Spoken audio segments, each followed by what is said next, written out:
Building stalls is exciting because maybe you're getting your own horses or even doing some renovations on your own farm. Hi, I'm Michelle from JMC Family Farms. In this video, I'm going to walk you through some things that I like about our stalls and some things that I would definitely do differently next time. The first question you need to ask yourself is, how big do you need to make your stall? The size of your stall is going to depend on the size of your horse and how much time they're actually going to spend in their stall. A standard size stall is about 12 feet by 12 feet, but that is for an average size horse. If you have a big draft horse or you have a little mini, then definitely the size of the stall is going to be completely different than if you just have an average size horse. The size of the stall is important for safety reasons. So you want a horse to be able to lay down in the stall comfortably. The issue is that if the horse lays down, the stall is too small and they roll over and get their legs stuck against a wall, that is a huge risk for the horse. Don't forget to think about the height of your ceiling. So the ceiling needs to be at least 10 feet high. It does become a little bit challenging if you are in an older building and the ceiling is low, but just don't forget that horses can rear when they're inside. And if the ceiling is low, that again becomes a safety concern because they can hit their head from the ceiling. To build your actual stalls, you can purchase material on your own or you can order pre-made stalls. So what we did was we ordered the hardware, the tracks, the grills, all of those sorts of things from a company that actually specializes in stalls. This was really helpful for us because everything was delivered in one little package. The only thing that we did have to purchase was the wood. So we had to purchase that separately. Company that we used was so helpful because they provided us some advice when we were ordering, and we'd never done this before, so that was really helpful for us.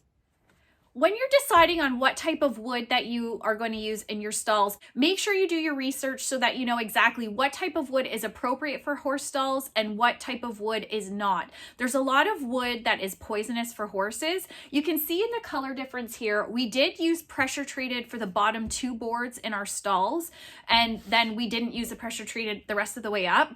The issue with pressure treated wood is that a horse can chew on wood. When the pressure treated is only at the bottom like we've done, the chances is pretty low that they're going to chew on that. Potentially they could. Ours haven't bothered with it, but up higher, we don't have that type of wood in here because it is toxic for horses. The reason we did put the pressure treated on the bottom is because when the horses pee in their stall, these boards here are a lot higher risk of rotting, and then bugs and things like that can get in there. So this was a lot better to use the pressure treated. But again, make sure you do your research so that you know exactly what type of wood is best suited for your horses.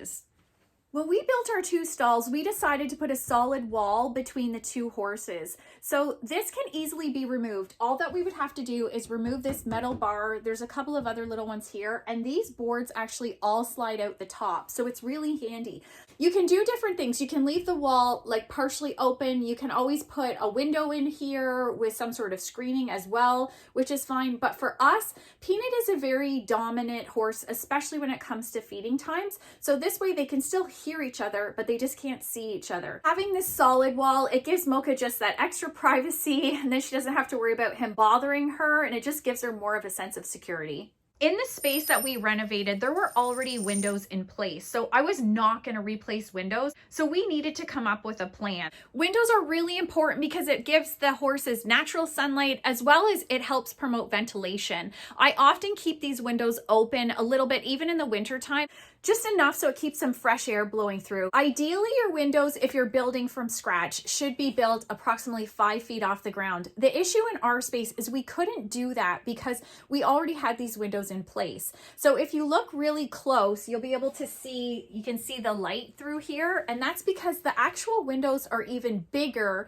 than what these grills are. So what we did is we built the stall walls up higher because in order to get these protective grills or bars, that was a standard size. And if we would have had to order the larger ones, it would have been so much more expensive. But the one thing I want to mention is cleaning these is ridiculous. So in order to clean these, you have to remove all the screws and then pull this plate off the bottom to take all the bars out. So you can see they're filthy. And that's just from over the winter time. I get the corn broom in there and I clean it as best I can, and I don't have very big hands.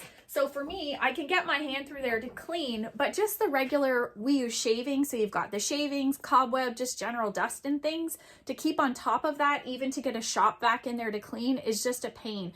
What I would recommend is if you have it in your budget is you can actually order these grills and they're on hinges. If I would have thought that it would have made such a huge difference, or even someone would have mentioned it to me, I definitely would have spent the extra money to get these on hinges so that I could then open them, clean the window, pull everything out easily instead of me trying to get my hand in there with a cloth and try to clean it. So if it's in your budget, I would definitely investigate the type of grills that you could use for safety. These are amazing. They're nice and sturdy and strong for the horses. It's just cleaning is such a pain. So in the comments, if you have any suggestions about how I could clean these windows easier, I would love it. Cleaning windows is just another thing that I have to put on my to-do list when I'm doing chores. But if you actually want to see me do chores, I'll put a link above and you can see my morning chore routine. But cleaning windows is not on my regular chore routine, but have a look and see what my chores look like every day. We were lucky when we did our floors. So the floors in our building were already concrete. The problem with concrete is it's really hard on horses' legs, so we needed to have something else. We installed these heavy duty mats and I'll show them to you. We have the mats in the stalls, and these have been in here for probably maybe 6-7 years. So they're holding up pretty well. The only problem that I would say over time, especially in my mare stall, what begins to happen is this actually starts to disintegrate, I would say. So we have had to cut along the seams. What sometimes happens is just naturally as they pee in their stalls and things like that can go underneath. So all that I do is periodically I lift up these mats where the seams are, just let them dry out for the day, and that really helps. But overall, these mats are very durable and they've lasted a really long time. Also have the mats so that as soon as the horses are coming in, they transition from outside onto the mat and then into their stall. And this has helped to be able to keep everything nice and tidy and then a lot safer for them as well. Stall doors is another decision that you have to make. Now, we did do the sliding stall doors, and honestly, just because of space, there's lots of different varieties depending on the size of your horse as well. You can do the fronts differently, but this for us was a great option. They just slide into the wall and it's perfect for us. Something I thought was going to be really helpful are these little inserts. The purpose of these is so that you can open that little door, pour your food in, whatever it is. But I thought that it was going to be really helpful because then my son could just feed without going into the stall if he was coming to do chores on his own. But honestly, I wouldn't spend the money on it. For me personally, I haven't used it enough. When I'm going to go and give horses treats and things, I just open the door. If you're new to farming or you want to start a hobby farm, make sure you check out the video on your screen right now. In the video, Are You Ready to Start a Hobby Farm? Will definitely give you some things to consider. Thank you so much for watching, and I'll see you in the next video.